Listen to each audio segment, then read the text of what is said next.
Hi hello friends, welcome back to my mini log. Friends, ಎಲ್ಲರೂ ಹೇಗಿದ್ದೀರಾ? ಎಲ್ಲರೂ ಚೆನ್ನಾಗಿದ್ದೀರಾ ಅಂತ ಭಾವಿಸ್ತಾ ಇವತ್ತಿನ ಲಾಗ್ನ ಸ್ಟಾರ್ಟ್ ಮಾಡ್ತಾ ಇದ್ದೀನಿ. ನಾನು ಇವತ್ತು ಶುಂಠಿ ಕಷಾಯ ಮಾಡ್ತಾ ಇದ್ದೀನಿ. ಅದಕ್ಕೆ ಬೇಕಾಗಿರುವಂಥ ಇಂಗ್ರೀಡಿಯೆಂಟ್ಸ್ ಹಾಲು, ಸಕ್ಕರೆ ಹಾಗೂ ಶುಂಠಿ. 1 ಇಂಚ್ ಆಗೋಷ್ಟು ಶುಂಠಿ ತೊಗೊಂಡಿದ್ದೀನಿ. ಹಾಗೆ ಧನಿಯಾ ಸ್ವಲ್ಪ ಕ್ರಾಶ್ ಮಾಡಿದ್ದೀನಿ.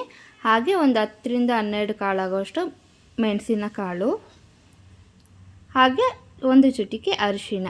ಫ್ರೆಂಡ್ಸ್, ಈಗ ನಾನು ಹೇಗೆ ಮಾಡೋದು ಅಂತ ತಿಳಿಸ್ಕೊಡ್ತೀನಿ. ಫಸ್ಟ್ ಸ್ಟವ್ ಮೇಲೆ ಒಂದು ಪಾತ್ರೆ ಇಟ್ಕೊಳ್ಳಿ. ನೋಡಿ, ಈ ಗ್ಲಾಸ್ನಲ್ಲಿ 1 ಗ್ಲಾಸ್ ನಾನು ಹಾಲು ಹಾಕ್ಕೊತಾ ಇದ್ದೀನಿ. ಅದೇ ಗ್ಲಾಸ್ನಲ್ಲಿ 1 ಲೋಟ ನೀರು ಕೂಡ ಆ್ಯಡ್ ಮಾಡ್ಕೊತಾ ಇದ್ದೀನಿ. ಯಾಕಂದರೆ ಇದು ಗಟ್ಟಿಯಾಗಿರೋದಕ್ಕಿಂತ ತೆಳು ಆಗಿದ್ರೇ ಟೇಸ್ಟ್ ಚೆನ್ನಾಗಿರುತ್ತೆ. ಅದರಿಂದ ನಾನು ನೀರು ಹಾಕ್ಕೊತಾ ಇದ್ದೀನಿ. ನೋಡಿ, ನನ್ನ ಮಗನಿಗೆ ತುಂಬ ಕೆಮ್ಮಾಗಿತ್ತು. ಆಲ್ಮೋಸ್ಟ್ ಸಿರಪೆಲ್ಲ ಹಾಕಿದ್ರೂ ವಾಸಿ ಆಗಿಲ್ಲ.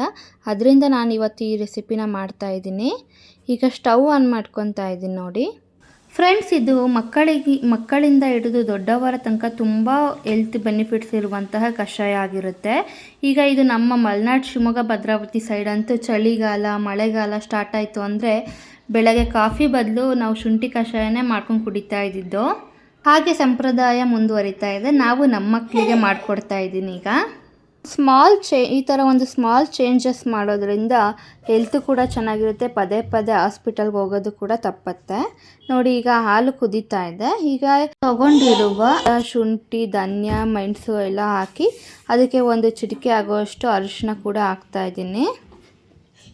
ಇದೆಲ್ಲ ಚೆನ್ನಾಗಿ ಒಂದು 5 ನಿಮಿಷಗಳ ಕಾಲ ಕುದ್ರೆ ಅದೆಲ್ಲ ಫ್ಲೇವರ್ ಎಲ್ಲ ಹಾಲಿಗೆ ಬಿಟ್ಕೊಳ್ಳುತ್ತೆ. ಹಾಲೆಲ್ಲ ಜಾಸ್ತಿ ಕಮ್ಮಿ ಆಗೋ ತನಕ ಕುದಿಸೋ ಅವಶ್ಯಕತೆ ಇಲ್ಲ. ಜಸ್ಟ್ ಒಂದು 5 to 6 ಮಿನಿಟ್ಸ್ ಕುದ್ರೆ ಸಾಕಾಗತ್ತೆ. ಇದೇ ದೊಡ್ಡವ್ರಿಗಾದರೆ ಹಾಲು ಹಾಕ್ತಲೇ ರಾ ಆಗಿ ಕೂಡ ಮಾಡ್ಕೊಬೋದು. ಸಕ್ಕರೆ ಹಾಕೋ ಬದಲು ಬೆಲ್ಲ ಹಾಕಿ ಎಲ್ಲನೂ ಚೆನ್ನಾಗಿ ಕ್ರಾಶ್ ಮಾಡಿದ್ರೆ ಇನ್ನೂ ಸ್ವಲ್ಪ ಖಾರ ಎಲ್ಲ ಜಾಸ್ತಿ ಆಗುತ್ತೆ. ಆ ಥರ ಬೇಕಂದರೆ ಆ ಥರನೂ ಮಾಡ್ಕೊಬೋದು. ನಾನು ಮಕ್ಳಿಗೆ ಕೊಡ್ತಾ ಇರೋದ್ರಿಂದ ಈ ಥರ ಮೈಲ್ಡಾಗೆ ಮಾಡ್ತಾಯಿದ್ದೀನಿ. ಯಾಕಂದರೆ ಜಾಸ್ತಿ ಖಾರ ಆದರೆ ಅವ್ರು ಕುಡಿಯೋದಿಲ್ಲ, ಅದಕ್ಕೋಸ್ಕರ. ಫ್ರೆಂಡ್ಸ್, ಈಗ ಇದು ರೆಡಿಯಾಗಿದೆ. ಇವಾಗ ಒಂದು 2 ಮಿನಿಟ್ಸ್ ಹಾಗೆ ಸ್ಟವ್ ಮೇಲೇ ಬಿಟ್ಟಿದ್ದೀನಿ. ಈಗ ಅದನ್ನು ಶೋಧಿಸ್ಕೊತಾ ಇದ್ದೀನಿ. ಇವಾಗ ಇದು ರೆಡಿ ಟು ಸರ್ವ್ ಆಗಿದೆ. ನೋಡಿ ಹೇಗೆ ಬಂದಿದೆ ಅಂತ. ಧನಿಯಾ, ಕಾಳುಮೆಣಸು, ಶುಂಠಿ ಹಾಗೆ ಅರಿಶಿನ ಎಲ್ಲ ಚೆನ್ನಾಗಿ ಫ್ಲೇವರ್ ಬಿಟ್ಟಿದೆ. ಹಾಗೆ ಘಮ ಬರ್ತಾ ಇದೆ. ನೋಡಿ, ಈ ವಾರದಲ್ಲಿ 2 ದಿನ ಈ ಥರ ಮಾಡ್ಕೊಂಡು ಕುಡಿಯೋದ್ರಿಂದ ಹೆಲ್ತ್ ಕೂಡ ಚೆನ್ನಾಗಿರುತ್ತೆ. ಫ್ರೆಂಡ್ಸ್, ನಾನು ಈ ವಿಡಿಯೋನ ಇಲ್ಲೇ ಮುಗಿಸ್ತಾ ಇದ್ದೀನಿ.